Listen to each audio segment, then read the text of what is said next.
Subscribe to Color Frames. Cricket మైదానంలో ఆటగాళ్లు గొడవ పడటం చాలా సందర్భాల్లో జరుగుతుంది.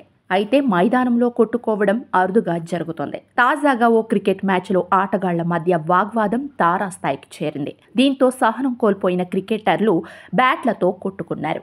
ఇద్దరు ఆటగాళ్లకి రక్తం వచ్చేలా బాదుకున్నారు. వీరిద్దరూ కింద పడిపోయినట్లు వీడియోలో చూడొచ్చు. అయితే మళ్లీ లేచి కొన్ని నిమిషాల పాటు మైదానంలో వీరంగం సృష్టించారు. వాస్తవానికి మన దేశంలో క్రికెట్ని దైవంగా భావిస్తారు. ఆటగాళ్లను దేవుళ్లుగా చూసే సాంప్రదాయం ఉంది. మ్యాచ్ గెలిస్తే అదేదో మనం సాధించినట్టు ఫీల్ అవుతాం.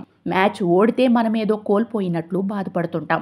ఒక్క మాటలో చెప్పాలంటే ఇండియాలో క్రికెట్ అనేది ఒక ఎమోషన్. అయితే కొన్ని సందర్భాల్లో ఆటగాళ్లు తమ స్థాయిని మరిచి మైదానంలో రెచ్చిపోతుంటారు. చూస్తున్న అభిమానులకు చిరాకు పుట్టించేలా ప్రవర్తిస్తారు. సోషల్ మీడియాలో ఓ వీడియో వైరల్ అవుతోంది. ఇందులో బ్యాట్స్మెన్ అవుట్ కావడంతో బౌలర్ అతని దగ్గరకు వచ్చి స్లెడ్జింగ్ చేయడం ప్రారంభించాడు. అతన్ని బయటకు వెళ్లమని వార్నింగ్ ఇచ్చాడు. చిర్రెత్తుకొచ్చిన బ్యాటర్ బ్యాట్తో బౌలర్పై దాడికి పాల్పడ్డాడు. బ్యాట్స్మెన్కి బౌలర్కి మధ్య హోరాహోరీ ఫైట్ నడిచింది.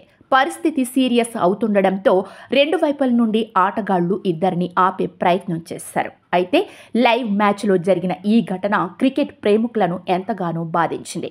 ఏదో వీధిలో చిన్నపిల్లల మధ్య మ్యాచ్ జరుగుతున్నట్లు కనిపిస్తోంది. క్రికెట్ మైదానంలో హర్భజన్ సింగ్, శ్రీకాంత్ మధ్య గొడవని మర్చిపోలేం. ఐపీఎల్లో హర్భజన్ సింగ్ శ్రీకాంత్ని చెంపదెబ్బ కొట్టాడు. అయితే హర్భజన్ తర్వాత క్షమాపణలు చెప్పాడు. ఇప్పుడు ఈ ఇద్దరు ఆటగాళ్లు మంచి స్నేహితులుగా ఉన్నారు. పలు మ్యాచుల్లో ఇద్దరు కలిసి కామెంటేటర్ పాత్ర పోషిస్తున్నారు. ఇక విరాట్ కోహ్లీ మరియు గౌతమ్ గంభీర్ మధ్య 2-3 సార్లు గొడవ జరిగింది. 2013, 2023లో విరాట్ కోహ్లీ, గౌతమ్ గంభీర్ మధ్య తారాస్థాయిలో వాగ్వాదం జరిగింది. అయితే ఇప్పుడు ఈ లెజెండ్స్ స్నేహితులయ్యారు. గంభీర్ హెడ్ కోచ్ గా, కోహ్లీ జట్టులో కీలక ఆటగాడిగా కొనసాగుతున్నారు. వీడియో మీకు నచ్చినట్లయితే ప్లీజ్ లైక్ చేయండి, షేర్ చేయండి, కామెంట్ చేయండి.